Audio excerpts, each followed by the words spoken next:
Hello everyone, जय हिंद। कैसे हैं आप लोग? आई होप आप सब अच्छे होंगे। तो आज हमारा एक टॉपिक है बच्चों, प्रोजेक्टाइल गिवन हॉरिजेंटल प्रोजेक्शन। जैसा कि हम जानते हैं प्रोजेक्टाइल के दो प्रोजेक्शन होते हैं, एक होता है एंगुलर प्रोजेक्शन और एक होता है हॉरिजेंटल प्रोजेक्शन।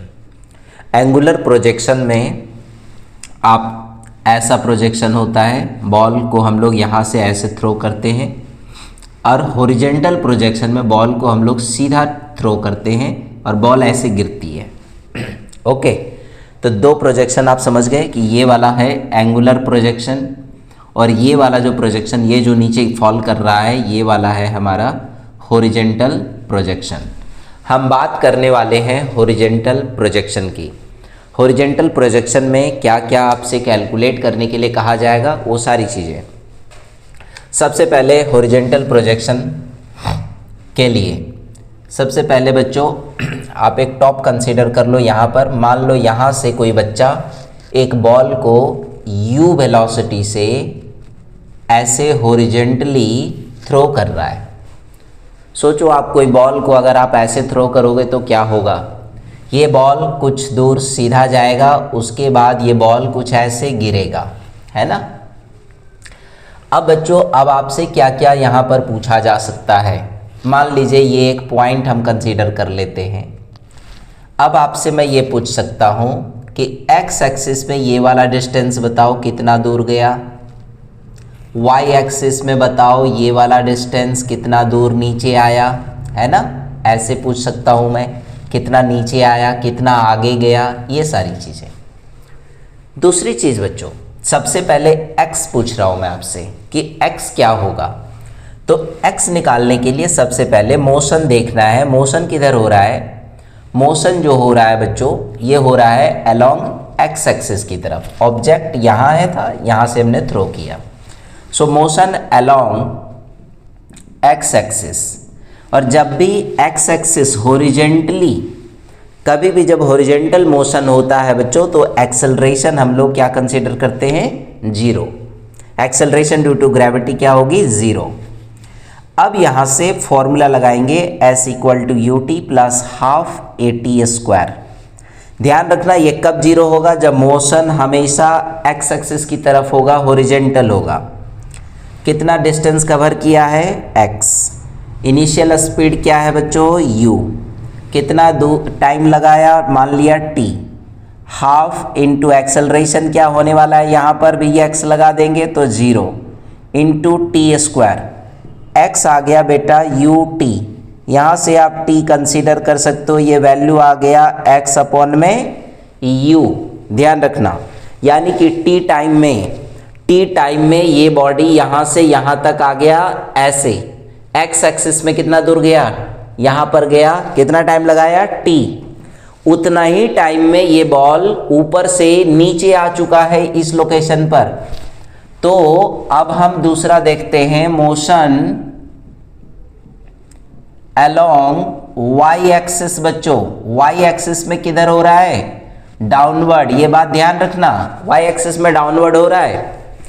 तो यहाँ पर बेटा फिर से फॉर्मूला लगाओ, s equal to u t half a t square. यहाँ पर सब पे y लगा दो, y पे हो रहा है ना मोशन, तो y लगा देंगे ऐसे। कितना डिस्टेंस कवर कर रहा है? y। u y की जगह पे बच्चों क्या रखेंगे हम? इनिशियल वेलोसिटी ऊपर से आ रहा है, देखो ऊपर से आ रहा है, क्या होने वाला है? जीरो। अब अगर जीरो आएगा तो ये पूरा term zero, plus half into acceleration due to gravity y के अलोंग होगा तो क्या आएगा? g। और अगर ये अपोज करता, ऊपर की तरफ जाता तो क्या आता? Minus g। तभी बॉल यहाँ से नीचे गिर रहा है, इसलिए प्लस का g कंसीडर करेंगे, यहाँ रखते हैं जी टी स्क्वायर। y आ गया बेटा हाफ इंटू जी इंटू टी स्क्वायर। t की वैल्यू यहाँ से कंसीडर कर लेते हैं। ऐसा क्यों कर रहा हूँ साहब? क्योंकि ये दोनों टाइम तो सेम है ना। जितना टाइम ये यहाँ से यहाँ आने में लगाया, उतना ही टाइम में ये नीचे गिरा है।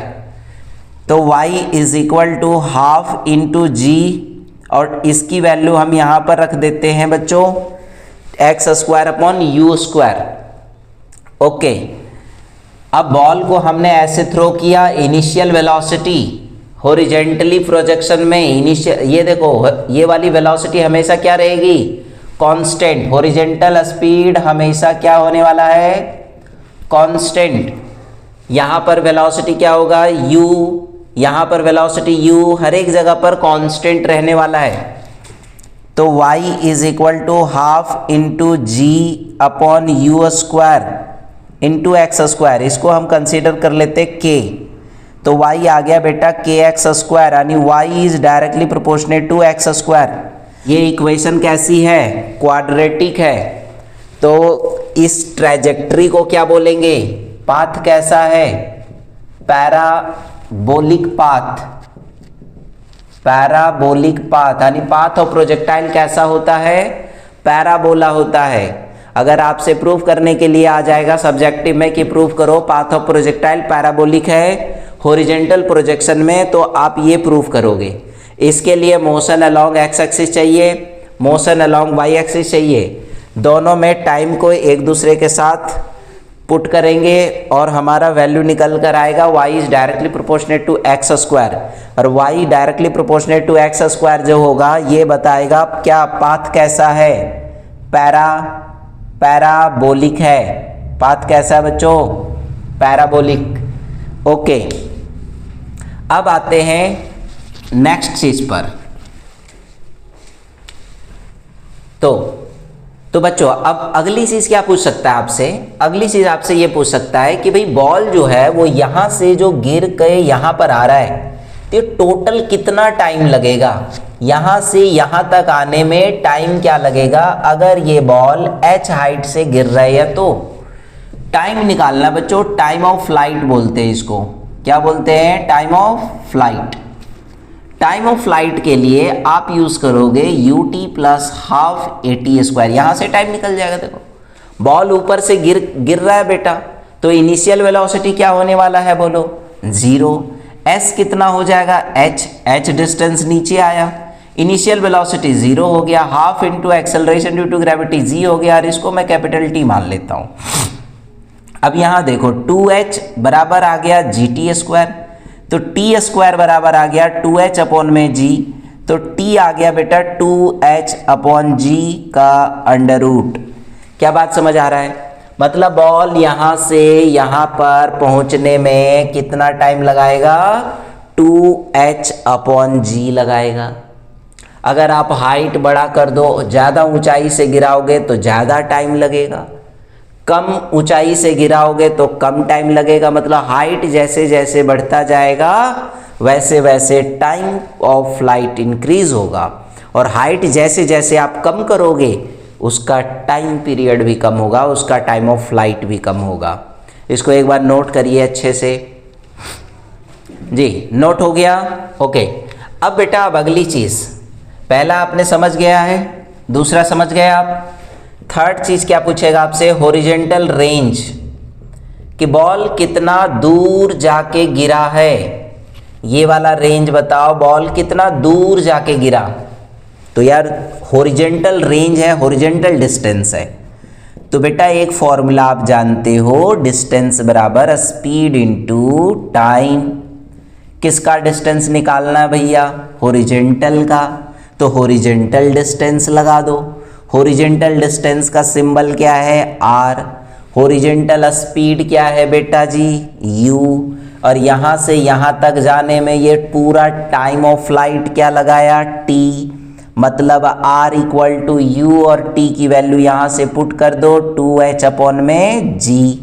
ये आ गया हमारा हॉरिजेंटल रेंज। क्या बात समझ आ रही है, पहले आप समझ गए कि x कैसे कैलकुलेट करेंगे, फिर आपको समझाया y कैसे कैलकुलेट होगा, फिर मैं आपको ये बताया कि बेटा जी अगर x और y आ गया तो पाथ ऑफ प्रोजेक्टाइल को पैराबोला कैसे प्रूफ करते हैं।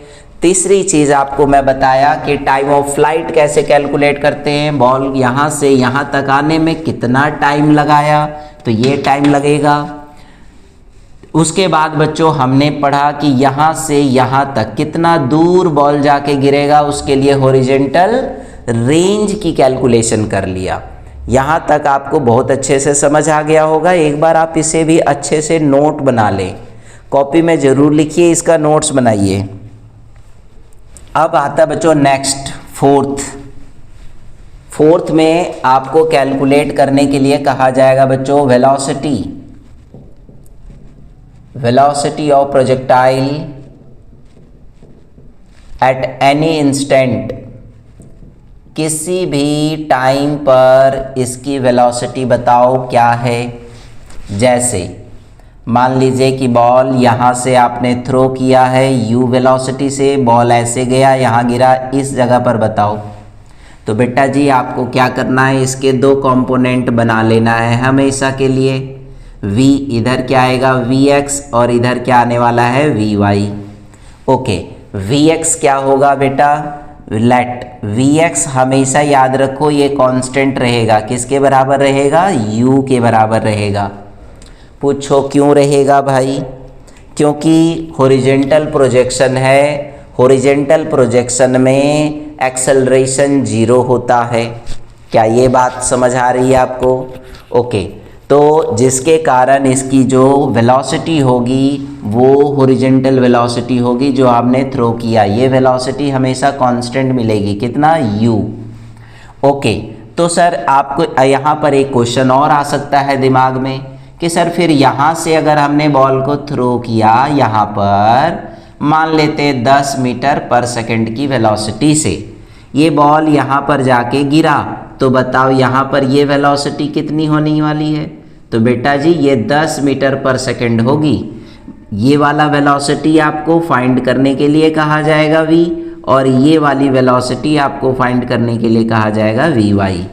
मतलब कि आप किसी भी लोकेशन पर हो, यहाँ पर हो तब भी vx वही रहेगा, यहाँ पर हो तब भी vx वही रहेगा, यहाँ पर भी vx वही रहेगा।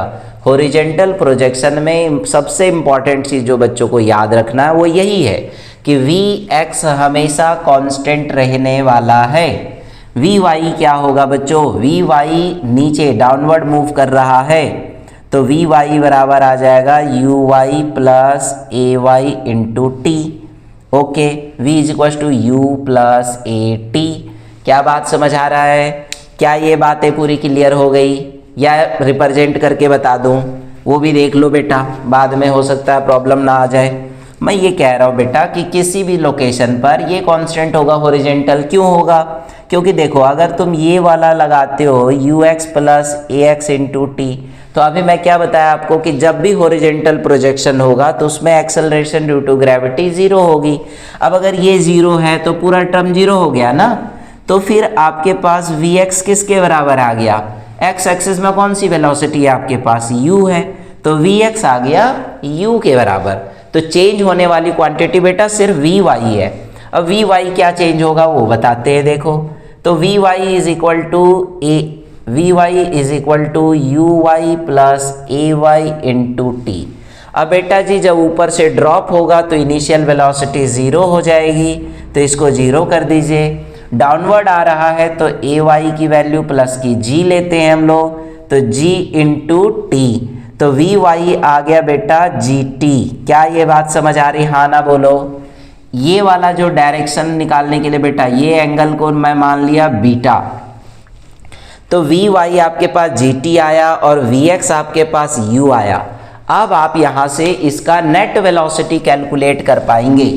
नेट वेलोसिटी कैसे कैलकुलेट होगा, तो नेट वेलोसिटी के लिए आप vx square plus vy square use करेंगे।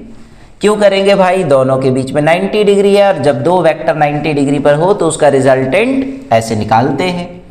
तो v net is equal to vx की वैल्यू क्या है u स्क्वायर, प्लस vy क्या है बेटा जी gt का स्क्वायर। इन दोनों को सॉल्व करेंगे तो आएगा u स्क्वायर प्लस में g स्क्वायर t स्क्वायर का अंडर रूट v नेट। क्या ये बात समझ आ रही, हाँ ना बोलो। ओके, तो अब आपके पास वेलोसिटी भी कैलकुलेट हो गया। आप एक बार इसको अच्छे से पहले नोट कर लो। ओके, अब बेटा अब एक आखिरी चीज वो है डायरेक्शन। जब भी आपको डायरेक्शन फाइंड करने के लिए कहा जाएगा तो आप क्या निकालोगे, टेंजेंट थीटा। थीटा की जगह पे क्या है बीटा, और इसके लिए क्या लगाएंगे बेटा v y upon v x. V y की वैल्यू बोलो जी टी, वी एक्स की वैल्यू बोलो u, tangent beta. Now here beta बराबर आ गया बेटा g tan inverse g t upon में यू। क्या बात समझ आ रहा है? आ गया। अगर बच्चों आपको ये सारी चीज़ें समझ आ गया है तो आप चैनल को सब्सक्राइब और अपने दोस्तों में शेयर कर दें, ठीक है। ये छोटी सी आपसे रिक्वेस्ट है, ओके। अच्छे से नोट कर लीजिए पहले। अब बेटा आपको इसमें कुछ भी प्रॉब्लम नहीं होने वाला है, आप हर एक चीज़ कर पाएंगे, ठीक ना। ये टेन थीटा था, थीटा की value ten inverse g t upon you, okay. अब बेटा आपने क्या क्या पढ़ा? सबसे पहले आप x पढ़ लिए, x बराबर क्या होता है यू टी, यहाँ से आप t निकाल लिए x अपॉन यू, ओके। उसी तरह बेटा जी मोशन अलोंग y एक्सिस में आपने पढ़ लिया है ना, y बराबर क्या आ गया बताओ हाफ जी टी स्क्वायर, यहाँ पर t की वैल्यू फिट कर दिया, ठीक ना। एक आपने ये पढ़ लिया, फिर आपने क्या पढ़ा बेटा यहाँ से यहाँ तक आने में भाई टाइम पीरियड का फॉर्मूला पढ़ लिया आपने। टाइम पीरियड का फॉर्मूला पढ़ लिया, क्या आया था बोलो 2h अपॉन जी। फिर आपने क्या पढ़ लिया हॉरिजेंटल रेंज, यहाँ से यहाँ तक आने में हॉरिजेंटल रेंज क्या होता है 2h अपॉन जी। ये मैं क्यों लिख रहा हूँ, ऐसे आप नोट बनाएंगे, सारा फॉर्मूला डिराइव होने के बाद एक जगह पर लिख दो छोटू सा कॉलम बना के। अब आपके पास x पता है, y पता चल गया। पाथो प्रोजेक्टाइल पैराबोलिक है बेटा, पाथो प्रोजेक्टाइल पैराबोलिक के लिए क्या करते हैं हाफ के एक्स स्क्वायर, ओके। रेंज आपको पता चल गया है, ये चीज़ है। टाइम ऑफ फ्लाइट पता चल गया आपके पास, ये है टाइम, ये पता चल गया। डायरेक्शन फाइंड करना है बेटा जी किसी भी इंस्टेंट पर, तो क्या आया है अपने पास tan inverse g t upon में यू। उसके बाद बेटा वेलोसिटी निकालनी है, तो वेलोसिटी देखो अभी निकाल चुका हूँ, velocity u square g square t square under root में, ओके। वी एक्स और वी वाई कैसे निकालते हैं वो अभी हम लोग सीख चुके हैं पीछे, कि वी एक्स हमेशा कांस्टेंट रहने वाला है। क्यों रहने वाला है इसका रीज़न आप समझ चुके हो, क्योंकि यहाँ पर ए एक्स की वैल्यू 0 होने वाली है। वी वाई की वैल्यू हमें पता चल गया बेटा जी क्या आया है जी टी। क्या ये बात समझ आ रहा है, हाँ ना बोलो। इस कंडीशन में क्या होगा u 0। तो बस यार छोटी छोटी सिचुएशन सोचो, छोटे छोटे कॉन्सेप्ट, छोटी छोटी कंडीशंस, छोटे छोटे वेरिएबल पॉइंट्स आपको याद रखना है। उसके बाद आपका पूरा का पूरा कॉन्सेप्ट क्लियर हो जाएगा। इसके बाद क्या करना है, इसके बाद हम लोग को सॉलिड 10-15 न्यूमेरिकल्स लगाने हैं। न्यूमेरिकल्स लग गया तो बेटा कॉन्सेप्ट क्लियर है, ओके। Thank you.